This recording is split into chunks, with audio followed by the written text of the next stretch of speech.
Chapter करवाऊंगी 10th class का, ठीक है, जिसका नाम है भारत में राष्ट्रवाद। भारत में राष्ट्रवाद, जैसे कि आपने पहले वाला लेसन अपना पढ़ा था यूरोप में राष्ट्रवाद, तो अब आप राष्ट्रवाद के मीनिंग से तो अच्छी तरह से आप अवेयर हो गए होंगे कि राष्ट्रवाद का मतलब क्या होता है, राष्ट्रवाद का अर्थ क्या होता है। राष्ट्रवाद का अर्थ जो है बेसिक मोटे शब्दों में अगर हम देखें तो बेटा क्या होता है, देश प्रेम होता है। ठीक है, अब बारी है भारत में राष्ट्रवाद की, भारत में राष्ट्रवाद को पढ़ने की कि भारत में राष्ट्रवाद किस तरीके से आया। इससे पहले जो है आप थोड़ा सा बैकग्राउंड में जाएंगे स्टोरी के। जो हमने पिछला लेसन खत्म किया था यूरोप में राष्ट्रवाद, वहाँ पर राष्ट्रवाद खत्म होने के बाद क्या शुरू हो गया था, साम्राज्यवाद शुरू हो गया था। ठीक है, जो बड़ी बड़ी शक्तियाँ थी, महाशक्तियाँ थी, जैसे इंग्लैंड, फ्रांस, रशिया, ये सब क्या करने लगे थे बेटा, ये छोटी कंट्रीज पर अपना अधिकार जमाने लगे थे। साम्राज्यवाद बेसिकली क्या होता है, साम्राज्यवाद वो जब उस सिचुएशन को कहा जाता है, उस स्थिति को कहा जाता है जब कोई भी राष्ट्र अपनी सीमाओं का विस्तार करने के लिए किसी भी प्रकार से कार्य करता है जिससे कि उसकी सीमाओं का विस्तार हो, यानी कि उसका जो एरिया है, उसका जो क्षेत्रफल है देश का, वो बढ़ जाए। जब वो कुछ भी ऐसा कार्य करता है तो उसको साम्राज्यवाद कहा जाता है। उसके लिए वो युद्ध भी कर सकता है, उसके लिए वो किसी भी प्रकार के जो है कुछ भी वो नीति अपना सकता है जिससे कि उसके राज्य की सीमाओं का विस्तार हो सके। इसके साथ ही दूसरा क्या बात होती है, दूसरा होता है उपनिवेशवाद। उपनिवेशवाद का अर्थ क्या होता है कि जब कोई भी राष्ट्र, बड़ा राष्ट्र किसी छोटे राष्ट्र के ऊपर आकर के शासन करने लगता है। बेसिकली वो शासन करने नहीं आया था, बेसिकली वो किस लिए आते हैं, वो उपनिवेश किस लिए बनाते हैं उनको, ताकि जो है वो वहाँ से अपने रिसोर्सेज का फ़ायदा उठा सके, उनके उस देश के रिसोर्सेज का फ़ायदा उठा सके और उसमें जो है अपनी उनका प्रयोग कर सके अपनी आर्थिक स्थिति को ठीक करने के लिए। समझ गए आप। तो भारत जो है, भारत में राष्ट्रवाद, यहाँ से हम स्टार्ट करते हैं चैप्टर को कि भारत में राष्ट्रवाद यानी कि भारत के अंदर क्या सिस्टम था बेटे, कि भारत जो है, भारत किन का गुलाम था, भारत था ब्रिटिशर्स का गुलाम। ब्रिटिशर्स ने जो है भारत पर काफ़ी वर्षों तक राज किया है।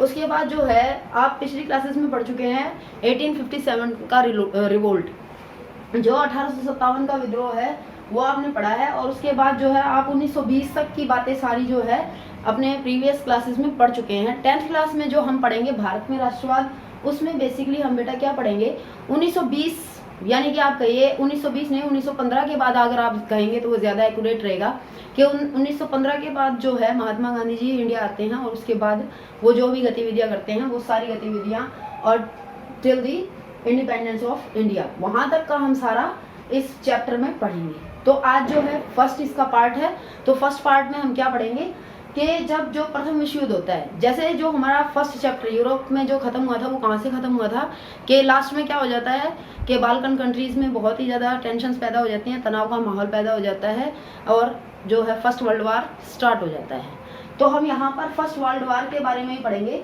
कि 1914 में जब फर्स्ट वर्ल्ड वार शुरू हो जाती है, प्रथम विश्व युद्ध शुरू हो जाता है, 1914 से 1918 का समय जो है, ठीक है, 1914 से लेकर के और 1918 तक का जो समय होता है वो फर्स्ट वर्ल्ड वार का समय है। उस दौरान क्या होता है, देखो जब भी युद्ध होता है तो जो सामान्य गतिविधियां होती है उनमें बहुत ज़्यादा अंतर पड़ जाता है, वो बहुत ज़्यादा परिवर्तित हो जाती है। जैसे जब युद्ध होता है तो बेसिक जो ज़्यादा से ज़्यादा पैसा किस चीज़ पर खर्च होने लग जाता है, ज़्यादा से ज़्यादा जो है पैसा खर्च होने लग जाता है रक्षा करने के लिए, सुरक्षा के जो सामान हैं उस पर ज़्यादा पैसा खर्च होने लग जाता है। तो ऑटोमेटिकली क्या हो जाता है, हमारा रक्षा व्यय बढ़ जाता है। रक्षा व्यय बढ़ जाता है यानी कि ज़्यादा हमारा खर्चा होने लग गया है। हमारा किसका, जो प्रथम विश्व युद्ध में जो कंट्रीज शामिल थे उनकी ज़्यादा खर्चा होने लगा था, जिसके कारण उन्होंने कुछ प्रशासनिक परिवर्तन किए, कुछ जो है अलग तरीके के नए टैक्सेस लगाए, कुछ जो है आय को बढ़ाने के साधन उन्होंने स्टार्ट किए। वो क्या क्या थी, क्या क्या सिचुएशंस बनी, वो सबको हम जो है 5 पॉइंट्स में आपको बताएंगे।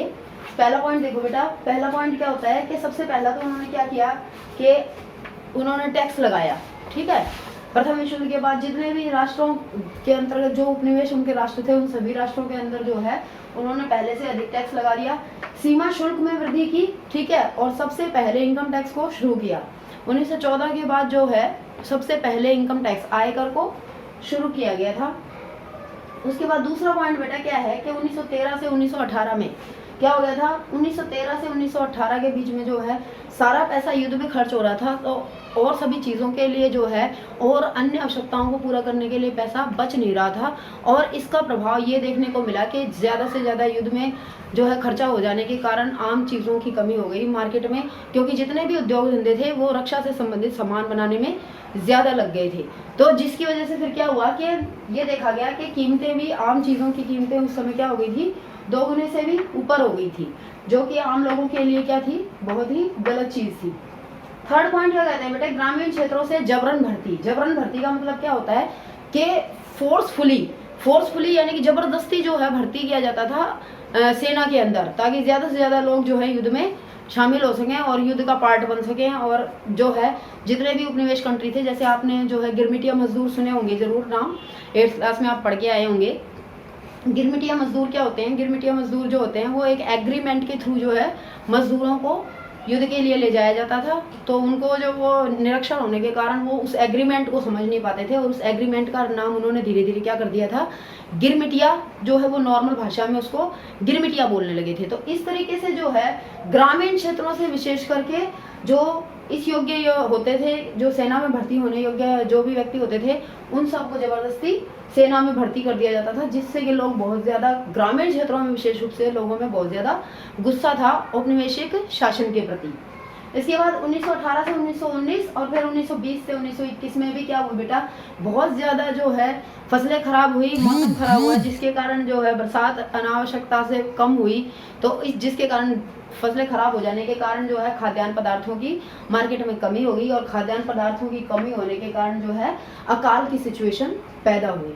अकाल की सिचुएशन जो है वो बहुत ज़्यादा जो है उस समय अकाल जो है चारों तरफ देखा गया, क्योंकि जो किसान की जितनी भी मेहनत थी वो सारी क्या कहते हैं कि भाई ख़त्म हो गई थी एक तरीके से। उसके बाद 1921 में देखो बेटे क्या होता है, 1921 में जो है भयंकर महामारी आती है जिसको हम फ्लू के नाम से जानते हैं। जिसमें फ्लू क्या होता है, ये स्पेशली जो है ये जो फ्लू था इसका नाम था स्पेनिश फ्लू, समझ गए। जो स्पेनिश फ्लू था वो उसके अंदर, जैसे आजकल आप देख रहे हैं कोरोना वायरस है, कोरोना वायरस भी क्या हो रहा है, एक बहुत ही महामारी जो है इसको घोषित कर दिया गया है जो पूरे विश्व में छाई हुई है, समझ रहे हैं। ठीक उसी तरीके से उस समय 1921 में भी एक भयंकर जो है फ्लू आया था जो पूरे विश्व में जिसका प्रकोप देखा गया, और उसमें करीबन 120 से 130 लाख लोग जो हैं पूरे विश्व में मारे गए थे। ठीक है, तो ये सारी सिचुएशंस जो है हो रही थी।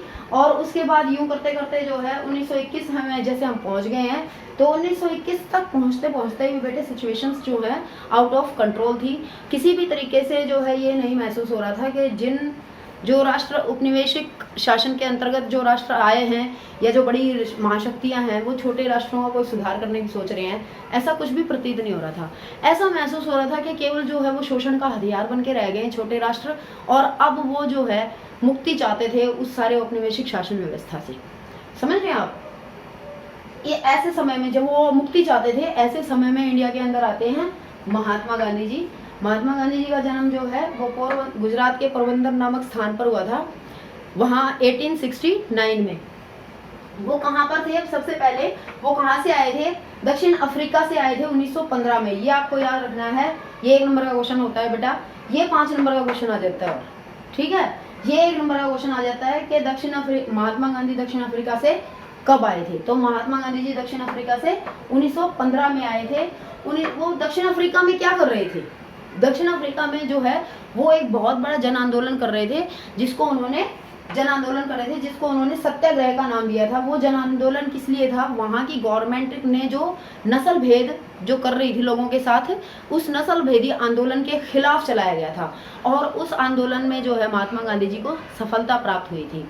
उस आंदोलन का पर्टिकुलर नेम क्या था, सत्याग्रह, ठीक है। तो सत्याग्रह का विचार क्या कहता है, सत्याग्रह का विचार क्या कहता है, सत्याग्रह का विचार ये कहता है बेटा कि सत्य की शक्ति पर आग्रह, सत्य की शक्ति पर आग्रह, यानी कि सत्य तो है लेकिन उस सत्य को जो है उसके प्रति इतना ज्यादा जो है डिटरमाइंड हो जाओ, उसके प्रति जो है इतना ज्यादा दृढ़ हो जाओ कि सत्य जो है उसको किसी भी प्रकार से दबाया ना जा सके। और सत्य का, अगर हम सत्य के प्रति आग्रह रखते हैं, सत्य की शक्ति के प्रति आग्रह रखते हैं, तो हमें जो है अंत में क्या कर पाएंगे, सत्य की खोज कर पाएंगे।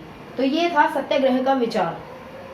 इसका बेसिक अर्थ क्या होता है इसमें कहते हैं कि अगर आपका उद्देश्य सच्चा है, अगर आपका संघर्ष अन्याय के खिलाफ है, तो उत्पीड़क से मुकाबला करने के लिए आपको किसी शारीरिक बल की आवश्यकता नहीं है।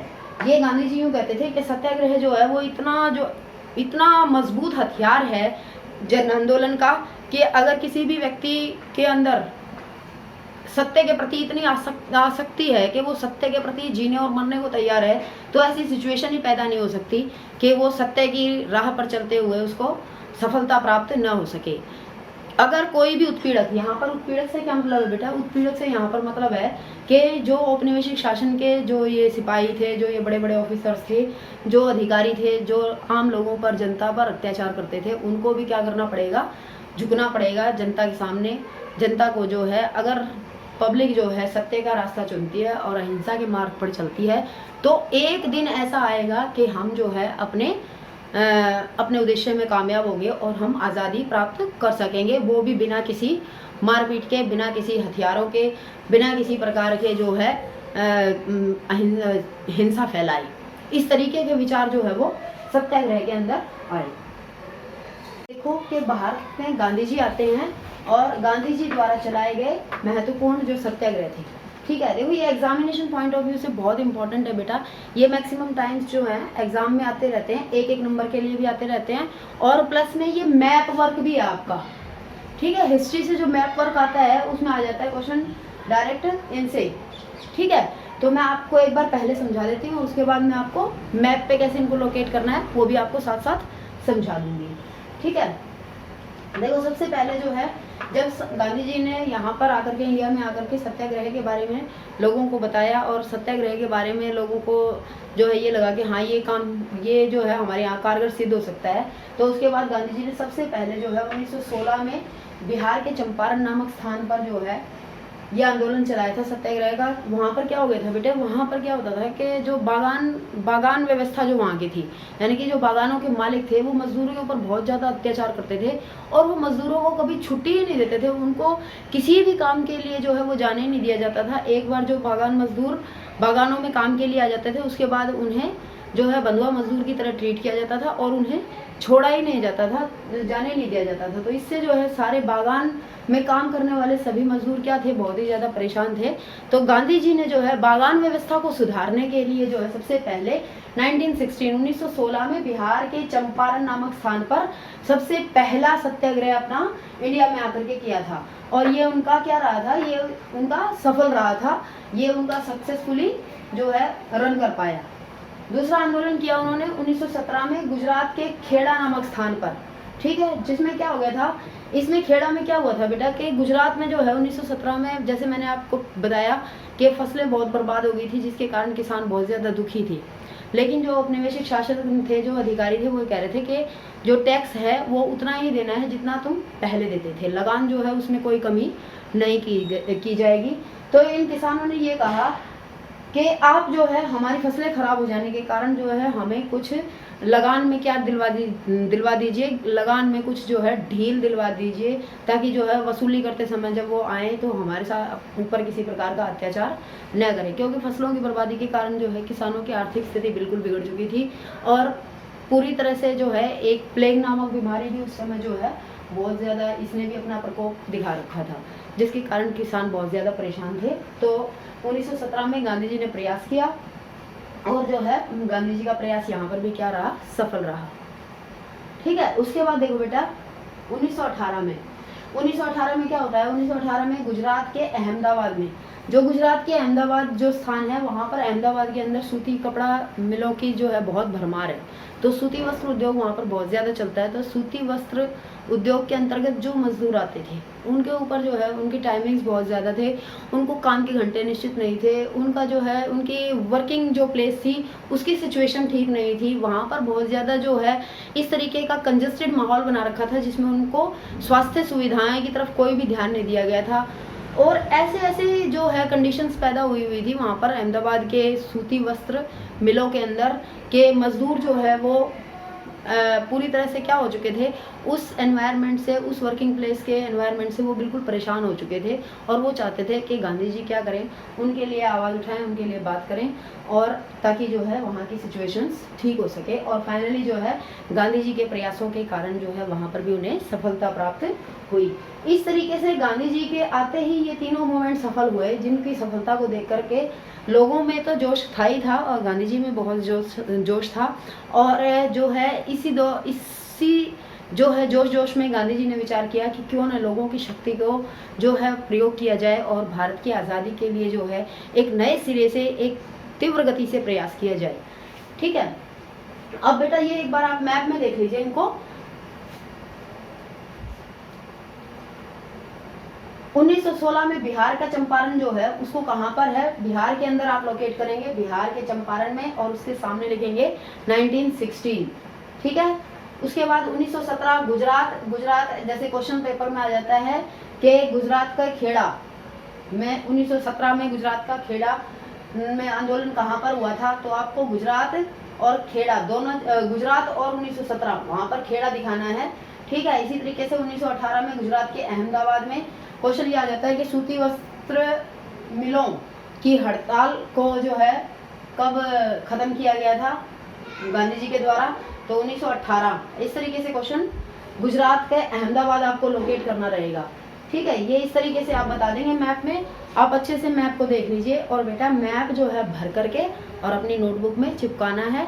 ऐसे नहीं है कि आप जो है इसको सिर्फ देख करके और उसके बाद भूल जाएं, नहीं, आपके पेपर में ये आते हैं तो इसलिए आपको एक एक नंबर के जो मैप, हिस्ट्री का मैप है उसमें से आपको क्वेश्चन आएंगे, तो आपको साथ साथ वो करते हुए चलना है। ठीक है, ये यहाँ पर कंप्लीट होता है। अब रोलेट एक्ट जो है वो नेक्स्ट उसमें पढ़ाएंगे वीडियो में। Okay, thank you, bye.